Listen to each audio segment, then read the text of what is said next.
Buenas tardes a todos, bienvenidos a esta interesante sesión que comenzamos ahora sobre un tema que nos ocupa a todos y que nos ocupa y preocupa, ¿no?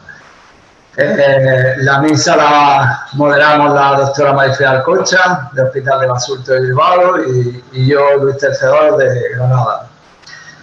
El tema es una mezcla de conocimientos de medicina, de ingeniería, de legislación, y por tanto muchas veces tenemos dudas de qué hacer, ¿no? Por suerte contamos con magníficos ponentes que han reflexionado sobre distintos aspectos del mismo y nos van a actualizar y nos van a guiar sobre cómo actuar de aquí a ahora en el futuro. El primer ponente es el doctor Alzueta, del Hospital Virgen de la Victoria de Málaga, que nos va a hablar de una revisión de la normativa actual sobre el tema. Adelante, doctor Alzueta. Muchas gracias. Lo primero, quiero agradecer a la organización del Congreso Ritmo 21 la oportunidad de estar un año más con todos vosotros para revisar un tema que, como decía Luis Tercedor, pues es un tema que no es especialmente médico, sino que engloba términos legales, términos de ingeniería, etc. En principio, decirles que la regulación actual del marco normativo actual es tremendamente joven, porque se regula a partir del 21 de mayo de este año. Ha comenzado a funcionar la regulación MDR 2017/745 para toda la Comunidad Europea.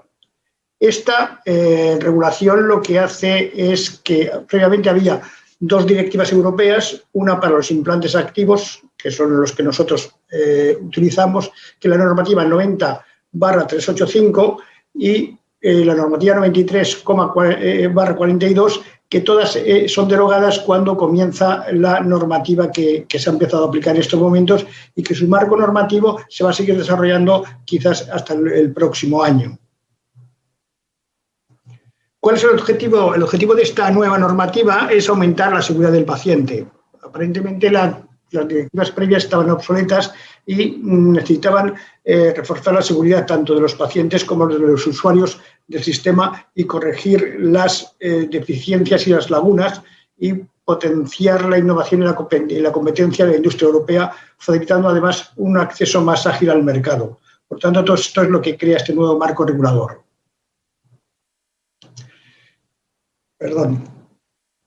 Los pilares de este marco son, primero, aumentar la seguridad en cuanto a los compliance, en cuanto a las alertas sanitarias, en cuanto también a las acciones correctivas y en cuanto a los informes de tendencias.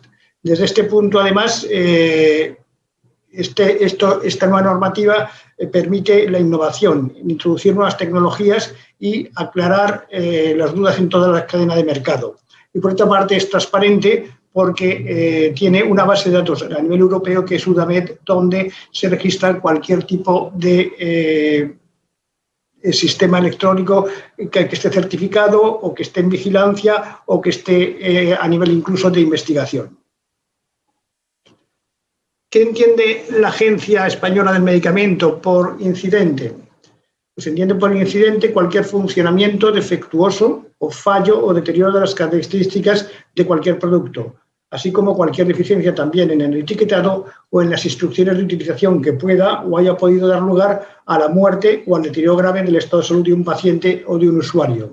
Los tipos de incidentes adversos que se deben comunicar son los que dan lugar a muerte, los que dan lugar a deterioro grave del estado de salud del paciente, usuario u otra persona, y los incidentes potenciales que podrían haber dado lugar a muerte o a un deterioro grave de salud, pero que no se ha producido debido bien a circunstancias afortunadas o la intervención del personal técnico o sanitario. La mayoría de las compliance de los incidentes son iniciadas por el fabricante, es decir, el fabricante comienza la investigación, detecta un problema y intenta identificar la causa.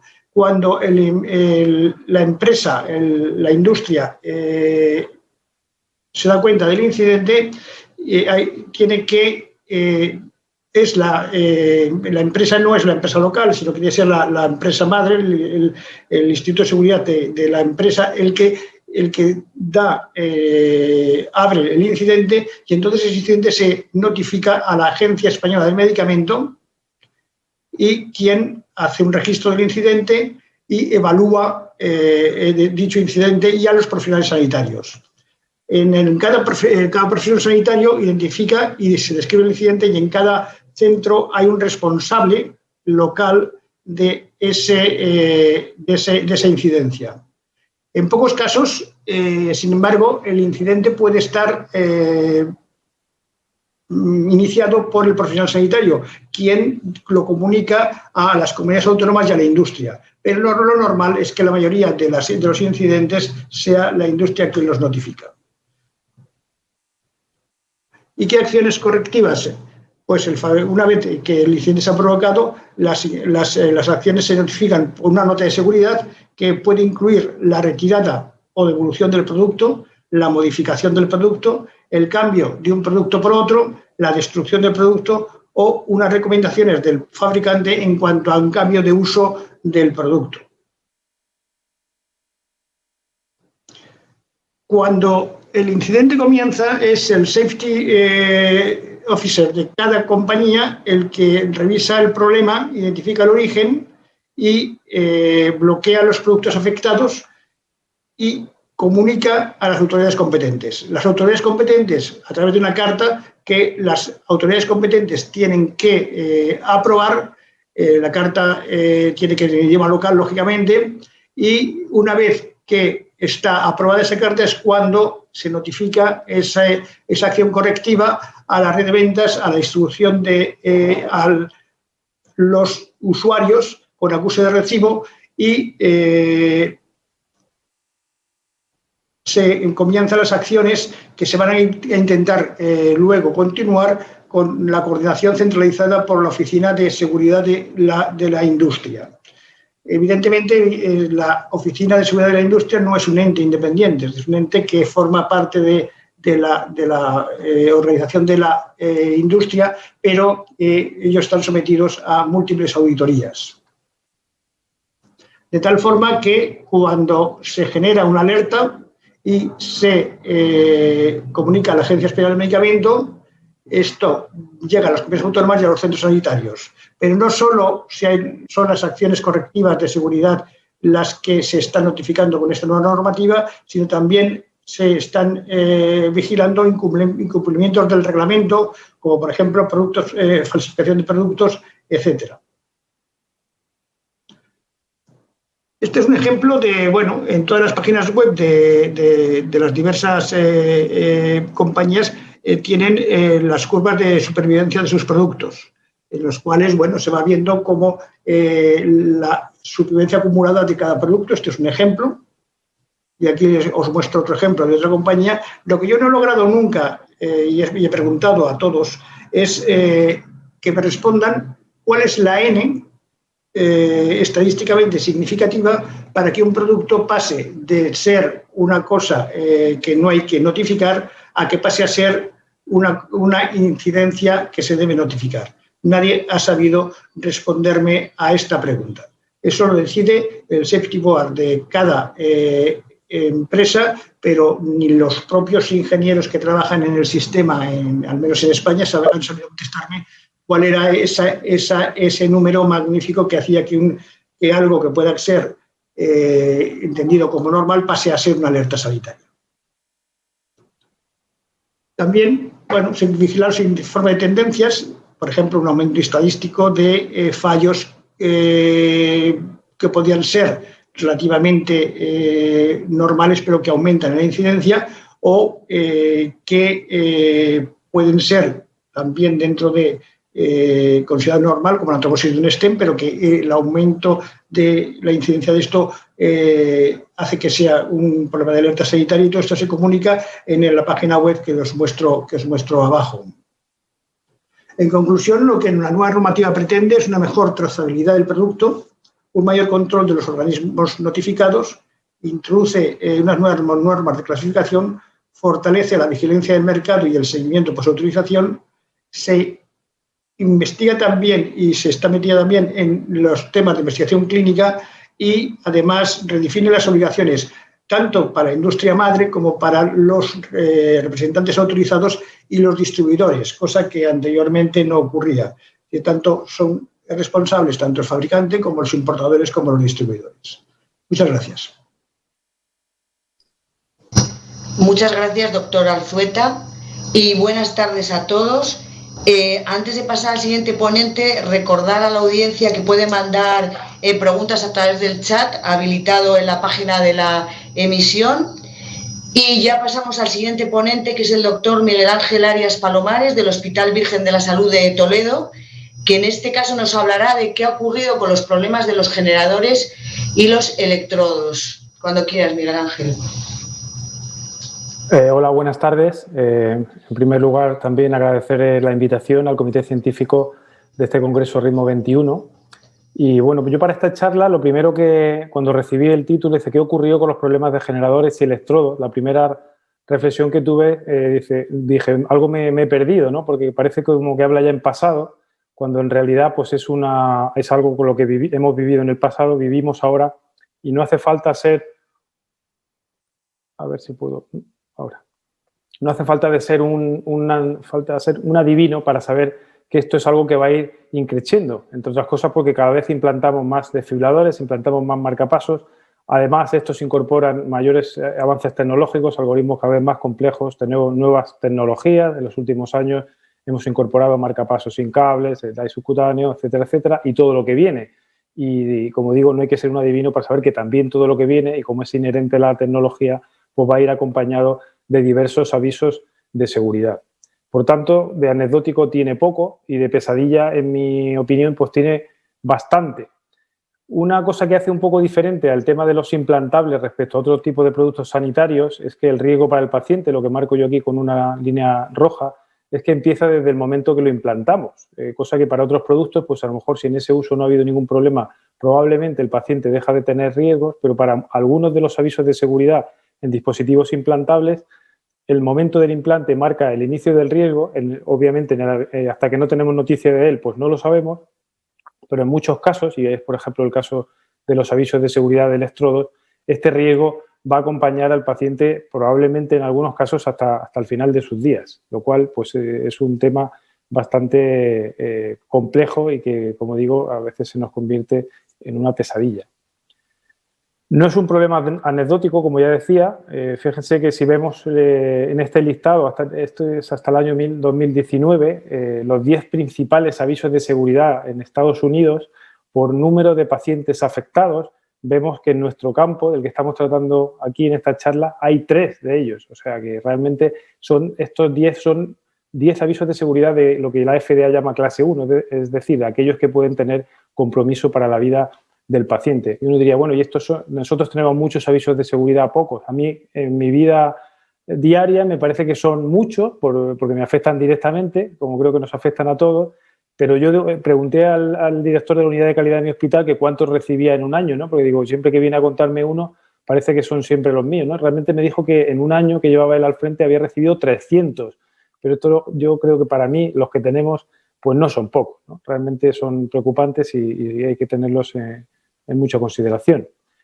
A la hora de tratar de saber qué pasó o qué pasa con estos dispositivos, pues yo dije, pues la verdad es que no parece que sea una información fácil de acceder. Yo lo que hice fue consultar a los distintos fabricantes si me pueden hacer una tabla sencilla, pues una revisión de los últimos 10 o 15 años y que me dijesen qué número, qué avisos de seguridad, qué causas, qué acciones correctivas había que hacer y un seguimiento de los mismos. Y he de decir que fue bastante caótico observar como en algunos casos me entregaron auténticas enciclopedias difíciles de digerir. Algunos realmente la información era bastante ceñida a lo que pedía y en otros casos incluso se me alegó al principio si había dificultades con el tema regulatorio de su propia empresa, lo cual a mí pues realmente como otra reflexión me llama la atención, que creo que es algo que deberíamos tener a un clic, el acceso claro y directo, y no solo el momento de comunicación, sino el seguimiento, como vamos a ir comentando. Yo encontré esta aplicación aparentemente independiente, donde se puede al menos tener una idea de los avisos de seguridad que van teniendo los dispositivos. Realmente es una especie de enciclopedia donde tiene mucha información y muy buena para conocer los algoritmos de los dispositivos, etcétera, pero tiene una pestañita de advisories donde al menos uno puede ver pues una descripción, bueno, literalmente la carta de notificación, etcétera, Es incompleto para nosotros en tanto en cuanto pues es una persona italiana la que lo hace, algunas de las notas están en italiano, falta seguimiento, pero ya digo que una impresión que yo tengo y creo que es generalizada es que realmente nos falta un acceso fácil, sencillo y continuado a esta información que es bueno, potencialmente muy relevante. Basándome en esta aplicación encontré que, por ejemplo, en estos últimos 10 años, relacionado con dispositivos, con generadores y con electrodos, pues se han notificado 49, ¿no? Lo que decía, son muchos, son pocos. Yo creo que pues son bastante. Para mi gusto son bastantes. Ya digo que no podemos aspirar a avisos de seguridad cero porque es inherente a la tecnología, pero aquí tenemos un resumen de lo que ha pasado en estos años. Como vemos, la mayoría son relacionados con agotamientos prematuros de batería. Dentro de estos, pues más afectados los desfibriladores que los marcapasos. También un grupo importante de problemas de software. Estos, afortunadamente, muchos de ellos corregibles con parches de ellos, de nuevos parches de software incorporables a los dispositivos. Aquí se reparte prácticamente igual entre marcapasos y desfibriladores. Y, bueno, otra variedad, entre ellos los electrodos, afortunadamente, pues no son de los más frecuentes. Como decía, un electrodo implantado que tiene un problema, pues es probablemente de los tipos de avisos de seguridad más preocupantes porque van a acompañar al paciente prácticamente en toda su vida. Y el impacto del problema pues no es pequeño, ¿no? Realmente, por una parte, la propia morbimortalidad directa de un fallo del dispositivo. O sea, realmente podemos imaginar cualquier escenario de un aviso de seguridad de los que hemos tenido. El paciente puede sufrir consecuencias y por ello algunos de ellos se consideran como un clase 1, puede afectar a la propia vida del paciente. Desde luego suponen una enorme carga de trabajo. Cada vez que se nos comunica que va a venir un aviso de seguridad o que ya tenemos encima de la mesa, pues lo primero que uno ve es saber en qué nos va a afectar directamente en cuanto a la carga de trabajo, y sabemos que estamos todos absolutamente desbordados en nuestro día a día ya sin avisos de seguridad.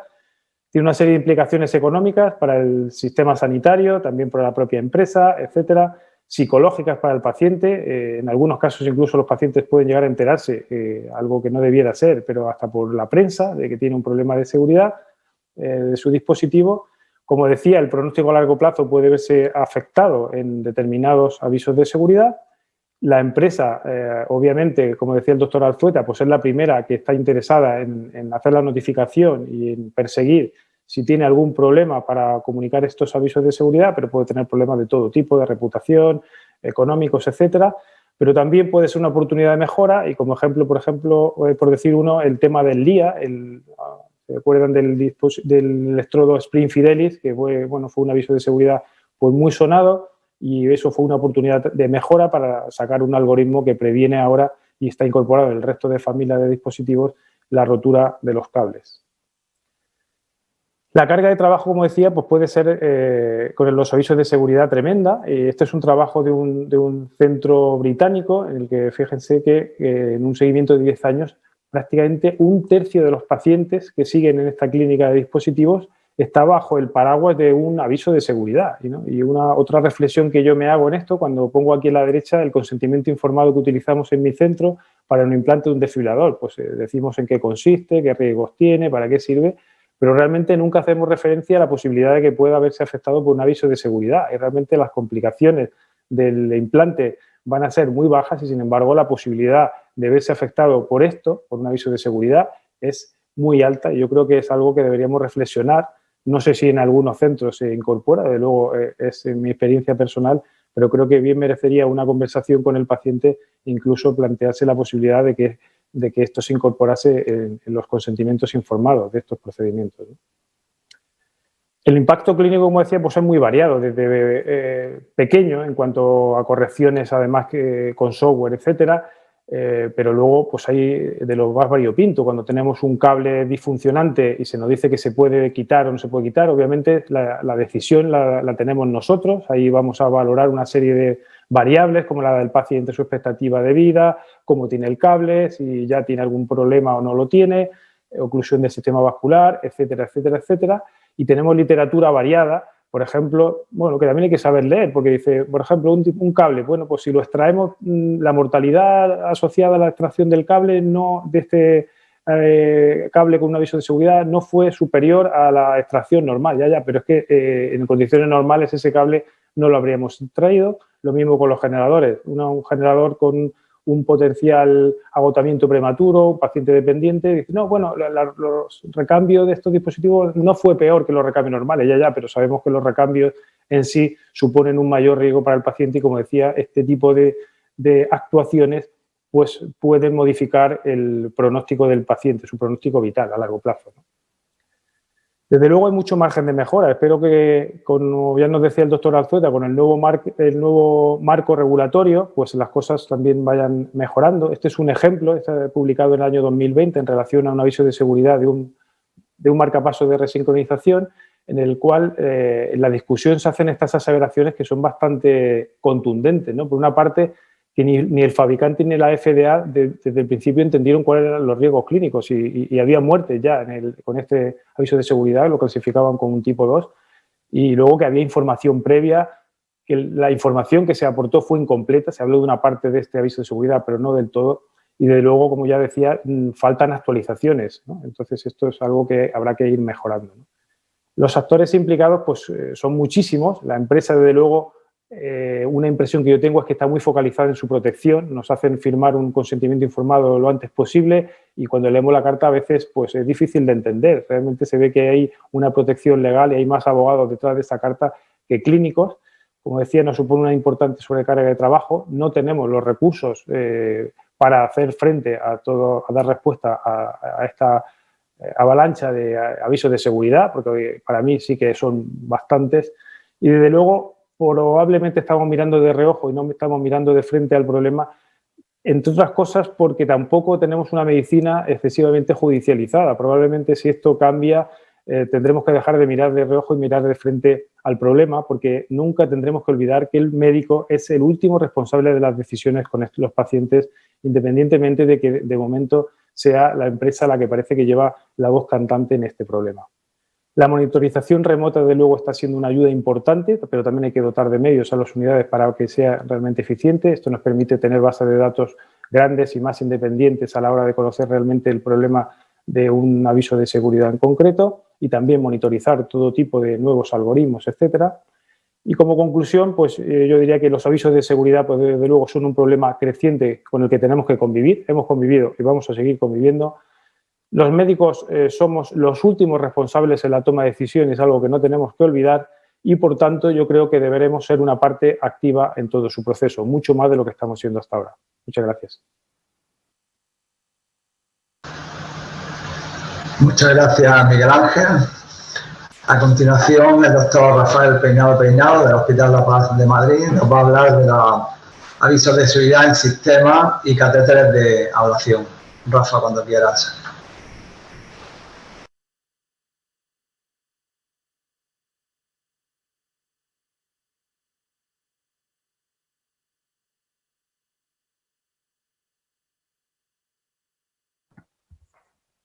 Bien, no sé si se me oye bien.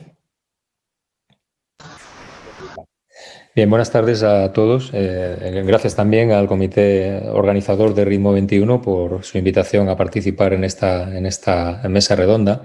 Y yo, después de la revisión de la normativa que ha hecho el doctor Alzueta y la de los avisos de seguridad en dispositivos implantables que ha hecho el doctor Arias, con el que no sé si porque ambos somos de Jaén, pero he visto bastante sintonía en nuestra presentación, me voy a centrar en los avisos de seguridad en los catéteres y sistemas de ablación. Estos son mis conflictos de interés y en los próximos minutos pues voy a revisar brevemente cuáles son las fuentes de información que he utilizado para hacer esta presentación, porque realmente cuando me invitaron a hacer esta presentación hice una búsqueda en PubMed.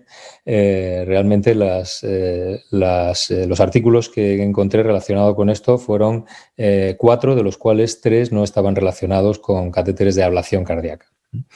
A continuación contaré brevemente cuál es realmente la frecuencia de los avisos de seguridad que afectan a catéteres y sistemas de ablación. y me centraré fundamentalmente en cuáles han sido esos avisos de seguridad, de qué tipo, a qué catéteres o sistemas de ablación han afectado y cuáles han sido sus consecuencias y las acciones que se han adoptado para corregirlos. Y por último, bueno, pues brevemente daré unas pinceladas sobre lo que, y esto es una reflexión mía, deberíamos hacer para prevenir problemas con este material y para detectar precozmente y comunicar estos problemas. Empezando por las fuentes de información, pues la verdad es que uno puede ir buceando por distintas agencias reguladoras de productos sanitarios. Yo la verdad es que conocía dos que me han sido bastante útiles. Yo, al igual que el doctor Arias, también pedí colaboración con la industria de catéteres y sistemas de ablación. Y bueno, pues tengo que agradecer esa colaboración, pero bueno, para mí era importante hacer también una búsqueda independiente y, como decía, en concreto esta página web, que es la del Foro de Reguladores Internacional de Dispositivos Médicos, me resultó muy útil, primero porque engloba muchos países, todos los países de la Unión Europea, engloba a Estados Unidos o países como Australia, Canadá o Japón. Y no pretendo que lean esta tabla, pero es muy cómodo su uso porque tiene una serie de accesos directos que país a país pues permiten a uno acceder a las agencias reguladoras de cada uno de estos países y a su vez a los distintos avisos de seguridad, pues alertas, recall, así como otras informaciones relacionadas sobre la seguridad de distintos tipos de dispositivos médicos, dispositivos implantables, catéteres de ablación. Y como decía, pulsando país a país, pues te lleva directamente a la agencia reguladora de medicamentos y productos sanitarios de la mayor parte de los países de la Unión Europea, USA, Canadá, Japón, etcétera. ¿Son frecuentes? Pues yo diría que, al menos por la información que he conseguido y por la experiencia personal, a diferencia de los dispositivos, los avisos de seguridad en sistemas y catéteres de ablación, al menos que impliquen consecuencias importantes para los pacientes, afortunadamente son poco frecuentes. Es verdad que no tenemos un gold estándar, una certeza absoluta de cuánto de frecuentes son los problemas que pueden surgir o que pueden ocasionar estos sistemas a los pacientes, ¿no? Pero avisos de seguridad, como digo, que impliquen efectos adversos importantes, son afortunadamente bastante infrecuentes y la mayoría se tratan de notas de seguridad o alertas de seguridad que no conllevan la retirada del producto y que afortunadamente no tienen riesgos importantes para la vida de los pacientes. No nos hemos puesto de acuerdo el doctor Arias y yo para sacar esta imagen, pero si se fijan, bueno, pues antes el doctor Arias ha comentado la importancia de los avisos de seguridad en los desfibriladores o los marcapasos. En cambio, pues una prueba de la menor frecuencia de avisos de seguridad en dispositivos y catéteres de ablación, pues es el hecho, por ejemplo, de que en estos rankings, este es uno de los varios que pueden consultar en la web, no aparece ninguna alerta de seguridad de catéteres de ablación o sistemas de ablación, ¿no? En cuanto a cuáles son los principales motivos de aviso de seguridad, pues son muy variopintos, ¿no? Empezando con los catéteres de ablación y, como ahora después veremos, pues ha habido avisos por excesiva temperatura, por carbonización de la punta del catéter, por anomalías a nivel de la medida de la fuerza de contacto, problemas relacionados con catéter de cartografía, como por ejemplo uno de los más importantes, el atrapamiento del catéter, o avisos de seguridad por cuestiones mucho menos importantes o al menos trascendentes para la seguridad de los pacientes, como son los errores de etiquetado, ¿no? Los avisos también han afectado a los propios sistemas de cartografía electroanatómica, a las fuentes de radiofrecuencia o de crioablación o a las vainas dirigibles, por hablar de algunos de los más frecuentes, ¿no?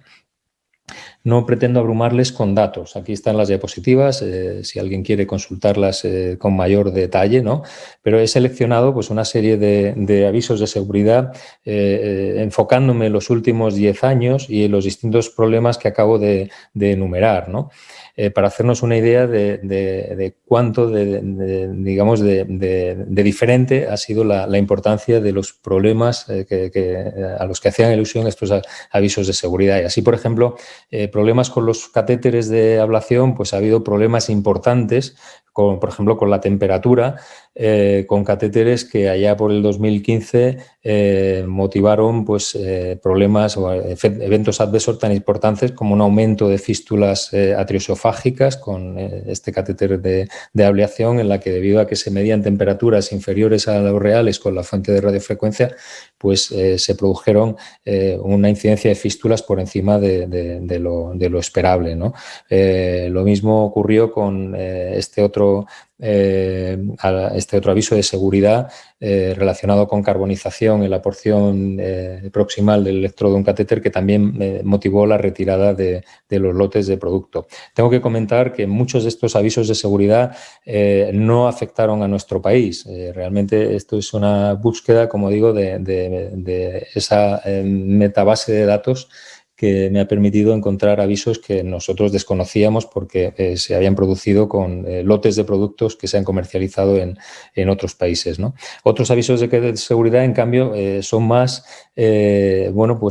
llamadas de atención hacia el uso correcto de los catéteres y los sistemas de ablación y las fuentes de radiofrecuencia en cuanto a utilizar unos ajustes adecuados de potencia, de temperatura, de irrigación, para prevenir pues, las consecuencias que puede tener precisamente una programación inadecuada de esos parámetros, ¿no? Y ahí pues, ese aviso de seguridad se ha acompañado de una serie de instrucciones o de recordatorios sobre cómo debe ser el uso adecuado de un producto en concreto, ¿no? Ha habido avisos que han afectado, pues, por ejemplo, a la fuerza de contacto, ¿no? Pues, por ejemplo, este fue del año pasado, en el que se alertaba de la pérdida de información sobre la fuerza del contacto en uno de los catéteres de ablación que empleamos con medida de fuerza de contacto, que bueno, pues podía originar consecuencias, pero que realmente al menos no se ha confirmado que se hubiera producido ninguna consecuencia debido a esta anomalía, ¿no? Y de hecho no se acompañó de una retirada del producto, sino simplemente de una serie de recomendaciones para evitar este problema, ¿no? Lo mismo ha ocurrido con otra serie de alertas de seguridad o avisos de seguridad que afortunadamente no han tenido repercusión sobre los pacientes, como por ejemplo ocurrió con algunas unidades de estos catéteres de ablación con los que se producía una distorsión magnética al conectar el catéter al navegador. Con otros problemas en los que el aviso de seguridad pues realmente no es porque el catéter estuviera disfuncionante, sino probablemente en muchas ocasiones por un manejo no del todo adecuado del mismo, como ha ocurrido con algunos catéteres, y aquí pongo uno de los últimos ejemplos que han ocasionado atrapamientos en el sistema valvular cardíaco que en algún caso incluso han requerido una intervención quirúrgica, y en los que la recomendación no ha sido una retirada del producto, sino simplemente unas recomendaciones de manejo del catéter para evitar precisamente estas consecuencias, ¿no? Otros avisos de seguridad se relacionan con errores de etiquetado o errores en la reducción de las instrucciones del manejo de un catéter determinado, ¿no? Algunos pues tan tontos, ¿no? Como el que hubiera una discrepancia entre el tamaño que se pone del introductor que se necesita para utilizar un catéter y el diámetro que tiene ese catéter, ¿no? Ha habido avisos también sobre los propios sistemas de navegación, afortunadamente sin repercusiones graves sobre los pacientes. Así, por ejemplo, con el sistema CARTO pues, hubo un aviso por fugas de corriente que podía dar lugar a inducción de arritmias ventriculares, pero que afortunadamente aquí tienen la incidencia de este problema, que fue mínima, ¿no? O, por ejemplo, muchas gracias, o la desaparición de etiquetas con el módulo de CARTO VISITAG, ¿no? Lo mismo con, bueno, pues con las fuentes de radiofrecuencia o las consolas de crioblación, como digo, problemas que afortunadamente pues no se han asociado, o al menos no se ha podido demostrar que se asocien a eventos adversos graves sobre los pacientes. Y por último, pues también las vainas deflectables han sido objetos de alertas de seguridad y aquí el protagonista ha sido fundamentalmente la válvula hemostática y problemas con esa válvula y con el consiguiente riesgo sobre todo de embolismo gaseoso, pero que en la mayoría de los casos no ha llevado a la necesidad de retirar lotes de productos, sino a hacer una serie de recomendaciones o de cambios en las instrucciones para prevenir fundamentalmente el embolismo gaseoso por un mal manejo de la introducción del dilatador o de los catéteres a través de la válvula hemostática. Y por último, pues unas palabras sobre la prevención y la detección precoz de estas anomalías, ¿no? Ya ha comentado el doctor Alzueta el nuevo reglamento de la Unión Europea que probablemente a través de muchos mecanismos que él ha comentado, entre otros el reforzar la evaluación clínica de los dispositivos de ablación antes de ponerlos en uso y el hacer las cosas más parecidas o al menos tan rigurosas como los ensayos clínicos con fármacos probablemente mejoren o reduzcan la incidencia de alertas sanitarias. Y en cuanto a la detección, pues yo creo que, al menos esto es otra reflexión personal, es necesario un mejor seguimiento del funcionamiento por parte de la industria, pero aquí sí que pienso que nosotros, los profesionales sanitarios, sí que tenemos que estar más implicados y tenemos probablemente que tener una parte más activa en cuanto a notificar y no dejarlo solo en manos de la industria, sino ser nosotros mismos los que tomemos cartas en el asunto y notifiquemos, en este caso, a la Agencia Nacional de Medicamentos y Productos Sanitarios cualquier incidente que podamos tener en un procedimiento de ablación. Para concluir, pues a diferencia de los dispositivos implantables, pienso que los avisos de seguridad con los catéteres de ablación, pues por supuesto, son algo importante, pero quizá no tanta pesadilla como con el caso de los dispositivos, porque afortunadamente casi nunca se han asociado a efectos adversos graves para los pacientes y realmente esto no quita para que sea necesario como decía antes, una participación más activa por nuestra parte para mejorar la detección de problemas de seguridad y su comunicación a las agencias reguladoras. Muchas gracias. Muchas gracias, doctor Peinado. Después de estas 3 excelentes revisiones sobre esto, que yo también creo que se está convirtiendo en una pesadilla, acabamos con el doctor Ignacio Fernández Lozano del Puerta de Hierro de Madrid, que nos va a hablar de la situación en España y sobre todo de cómo podemos mejorarla. Nacho. Bueno, muchas gracias. Yo, como mis compañeros, primero agradecer también a la sección por su invitación a participar en este congreso y también por incluir este tema en el programa, que yo creo que es un tema de enorme relevancia que a veces no le hacemos el caso que merece, ¿no? Bueno, y decir que nosotros, como Sociedad Española de Cardiología, estamos mal, pero estamos mejor que otras sociedades científicas. Dice, tenemos un convenio firmado que se empezó a negociar en el año 2015 con la Agencia Española del Medicamento y Productos Sanitarios y se firmó en el 2016, y eso nos da una interlocución directa con la agencia como sociedad. Fuimos la primera sociedad que firmó este tipo de convenio. Después de nosotros vinieron otras, aunque hasta donde yo sé solo 4 o 5 tienen un convenio firmado, pero eso nos ha dado por lo menos un acceso mejor a la información y una participación más activa en este proceso tan importante. Muy mejorable, como os contaré un poquito al final, al menos en mi opinión, ¿no?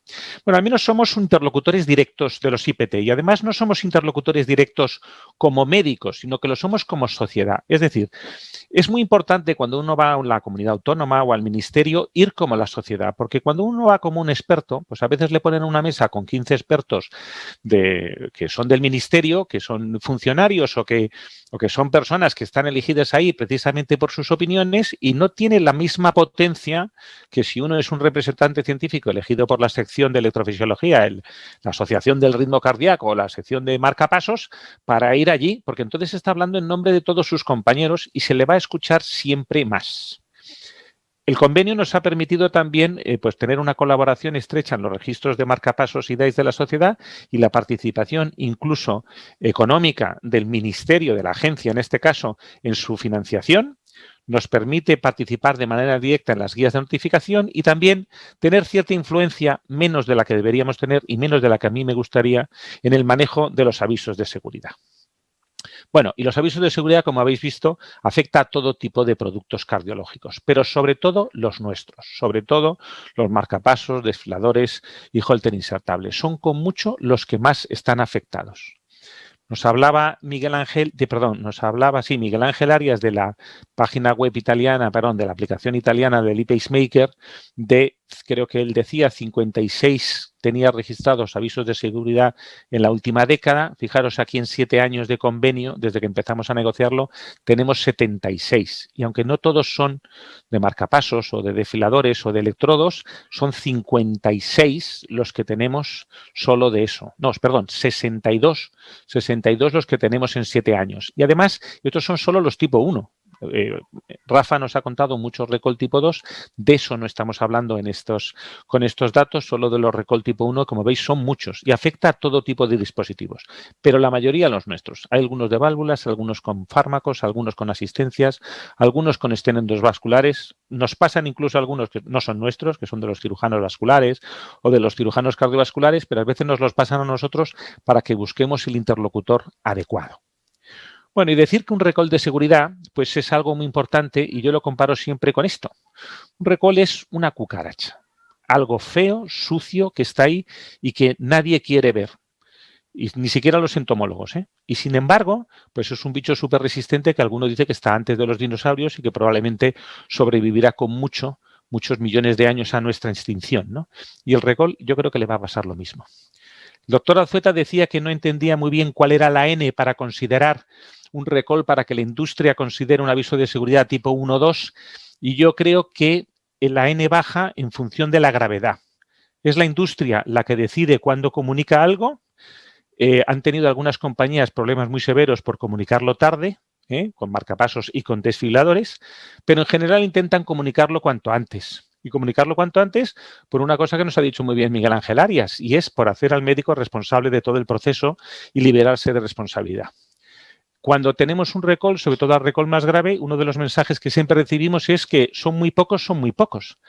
Y eso depende muy mucho del protocolo que tiene la industria. A más gravedad, avisa antes. ¿Por qué? Porque si tú mandas tu hijo de 20 años a China y le mandas a Malta y le dices, bájate del avión y cuando se encuentres al segundo maltés, me avisas, pues uno llega a la falsa conclusión de que existe el mismo número de ciudadanos malteses que de chinos, ¿no? Si tú avisas al segundo, siempre piensas que son 2, pero detrás pueden venir 2.000 millones, como ocurre muchas veces con los recall. Y en los últimos 2 años pues hemos visto recalls que avisos de seguridad que son continuación de algo que afectaba a muy poquitos dispositivos al principio, pero luego afectaba a todo el lote. Y hay bastantes ejemplos en la literatura de esto. Bueno, ¿y cómo podemos mejorar? Yendo al fondo de la cuestión, ¿no?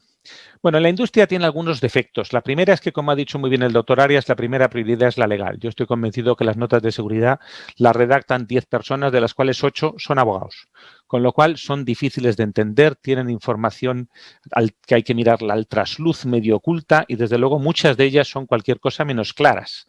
Y eso es una de las cosas que hacemos a veces en la sociedad, pedir, clarificar antes de que se lance la nota a la industria.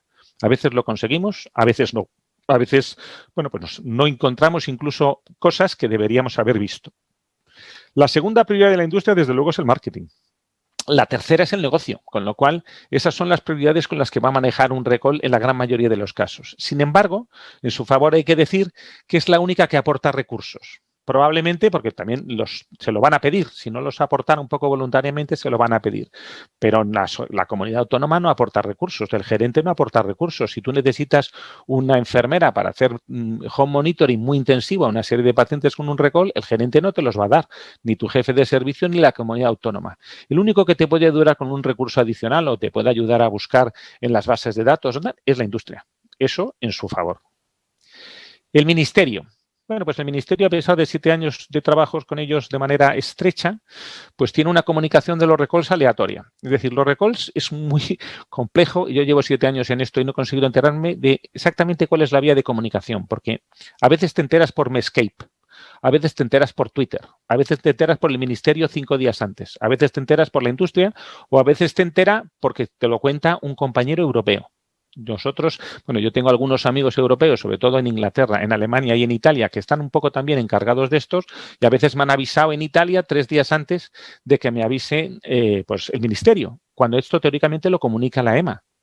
Muchos de estos van centralizados a la EMA, con lo cual la vía de comunicación es un misterio para mí y también para ellos. Algunos recall tipo 1 no se nos han comunicado previamente, pero hay que decir que esos son muy pocos. La gran mayoría sí se comunican a la sociedad antes que a nadie, ¿no? El Ministerio pone pocos medios técnicos. Nosotros no tenemos una agencia que haga un especial seguimiento de recall y deberían tenerlos.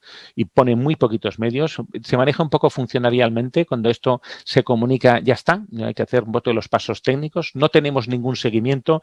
No se crea ninguna base de datos. No tenemos información de lo que ha pasado realmente con los recall serios, ¿no? A mí me hubiera gustado que el doctor Arias me pudiera contar cuántos pacientes se han muerto por un recall, por ejemplo, del Sprint Fidelis o del Riata o de los recalls graves que hemos tenido en España. Y, sin embargo, probablemente no nos los ha podido contar porque nadie lo sabe.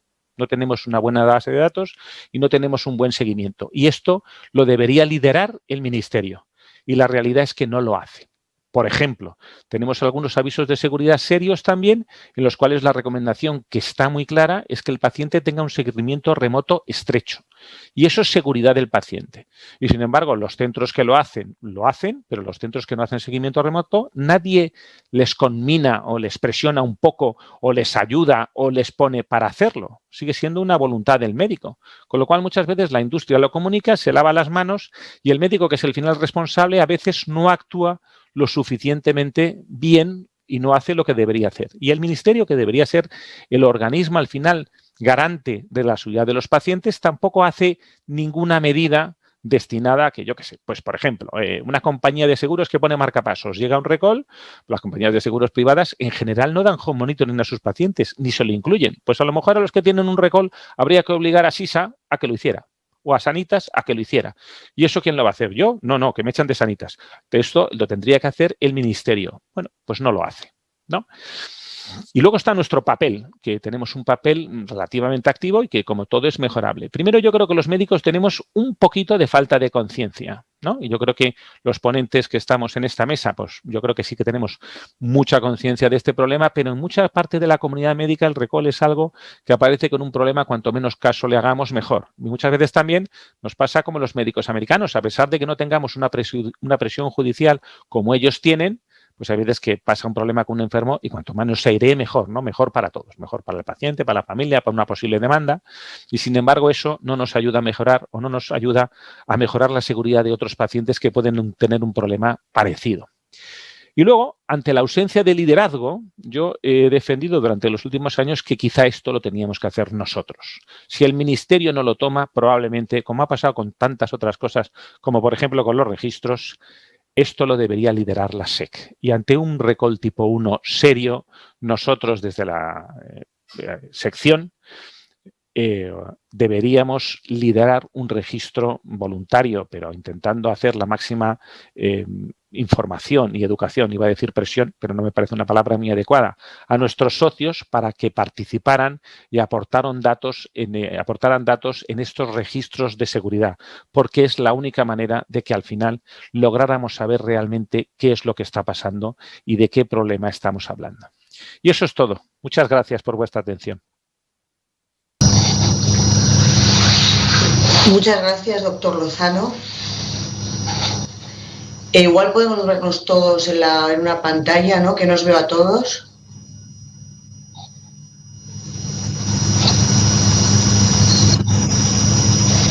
Luis, de momento veo que en el chat no tenemos ninguna pregunta. Mientras esperamos a que nos las hagan. Luis, ¿tienes tú alguna? Sí.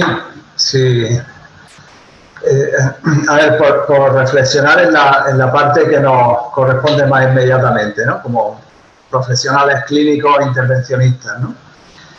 Claro, si no tenemos un sistema de detección sistemático, probablemente estemos infradetectando, pienso yo, la parte que nos toca.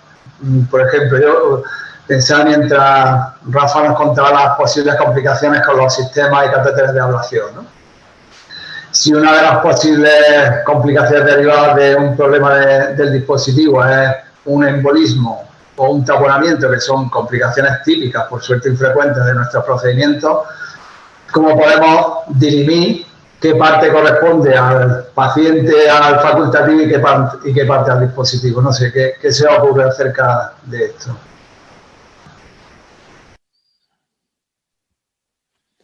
Yo creo que es muy difícil, Luis. De hecho, en muchas de esas notas de seguridad, en la mayoría no se da incidencia porque es imposible saberla, ¿no? Y en muchas de ellas incluso se menciona, pues se han comunicado 3 perforaciones cardíacas con el empleo de estos determinados lotes de producto, pero no se pudo demostrar que realmente la complicación estuviera relacionada con el producto propiamente dicho, ¿no? Pienso que es muy difícil, ¿no? Realmente las notas de seguridad relacionadas con el uso adecuado a mí sí que me parecen pertinentes, ¿no? Porque muchas veces sí que es verdad que nosotros puede que seamos, a veces pequemos de imprudentes, ¿no? En cuanto al manejo de muchas veces de parámetros de ablación, de irrigación, sin basarnos en evidencias muy sólidas, ¿no? Pero el demostrar, o sea, tiene que haber una incidencia claramente superior a la normal o a la esperable para que realmente puedas, no sé, puedes ponerte o sospechar fuertemente que un problema que has tenido tiene relación con un catéter, ¿no? Bueno, esa es la idea de la base que ha creado la normativa del 2017, ¿no? Lo que quiere la Unión Europea es tener una base como la base MAUDE y de ahí poder sacar estadísticas de decir si en este tipo de catéteres existe una desviación estadísticamente significativa de perforación, pues intentar buscar las causas, ¿no? Pero es complicado porque va a haber siempre una tasa muy baja de reporte de complicaciones, salvo que nosotros tomemos conciencia. Claro, un problema es que es una cultura de reporte de complicaciones, ¿no? Y luego, pues, el otro gran problema es que las complicaciones, evidentemente, son muy dependientes del volumen de procedimientos, ¿no? Con lo cual ahí hay que introducir un factor de corrección, pues, muy importante, ¿no? Pues eso está claro, Rafa, ¿no? Porque ¿cómo distingues entre qué es un recall del dispositivo o del operador, ¿no?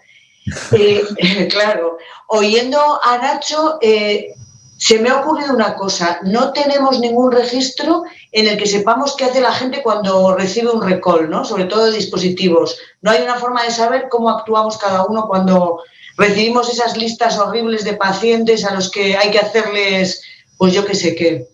Y sí, efectivamente, no lo tenemos. Y yo, algunos datos que he presentado a la industria, por ejemplo, en algunos recalls que estaba claro que la seguridad del paciente no se veía afectada si el paciente tenía un seguimiento domiciliario, pues se ha conseguido que con esa familia, por ejemplo, de dispositivos, se aumentara la tasa de seguimiento domiciliario, pero no mucho. O sea, estoy hablando de cifras del 60 al 75, por ejemplo, ¿no? Esos son datos que sí que tiene alguna industria, que alguna industria sí que me ha dado, pero a mí me parece que eso debería estar en el 95, ¿no? Sobre todo en alguno que muy claramente se podría paliar con un con un seguimiento remoto adecuado.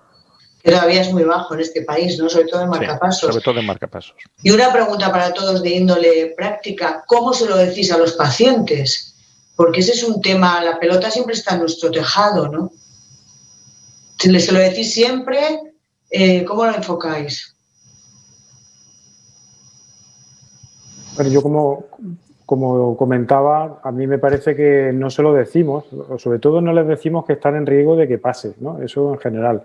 Y luego, pues teóricamente en las notas, cuando hay un aviso de seguridad, lo primero que te dice la nota, una de las cosas que te dice es que se le informe al paciente, ¿no? Pero lo que digo, no sé hasta qué punto les informamos a todos. A veces cuando hay un volumen tremendo, y por ejemplo, si el paciente ya está en una monitorización remota y ya eso es lo que se aconseja, estamos tan desbordados que si nadie pone medios, yo lo que digo, tendríamos que tener plantas de la administración a decir que te contraten a una persona para monitorizar los avisos de seguridad. Probablemente esa persona estaría también hasta arriba de trabajo, más que los demás incluso, ¿no? Entonces es un tema Es un tema muy complejo y sobre todo lo que yo veo es que vienen muchos más, porque cuanto más cuanto el marco regulatorio es más exigente, también las propias compañías ya por cualquier cosa se van a emitir notas de seguridad. El tema es que nosotros somos los que las recibimos y llegará un momento en que tengamos tantas notas de seguridad que será difícil distinguir el grano de la paja y eso va a ser un problema que, bueno, en algunos casos ya empieza a serlo, pero yo creo que no somos conscientes del problema que es. Y lo que has dicho tú del consentimiento informado es muy interesante incluirlo ahí. A mí me parece muy importante. Pero también es peligroso, ¿eh? Algunos leen eso y a lo mejor no se van a poner un desfilador que necesitan o un marcapasos que pueden necesitar. A mí me da miedo. Nosotros con la información al paciente, siempre que tenemos alguna actuación extra, que muchas veces los llamamos por la tarde, pues ahora el recall que hay de Abbott, pues los enfermos los estamos llamando por la tarde. Alguno que hemos tenido de otras compañías también. Y ahí se les informa del recall. A veces incluso hacemos una notita, una especie de nota de información nuestra para que el paciente la entienda y se la damos. Pero hay que reconocer que cuando el recall no implica un cambio, si el enfermo lo que hay que hacer es seguirlo con home monitoring y ya lo tiene, no le avisamos ni le decimos nada, porque sería un trabajo ingente.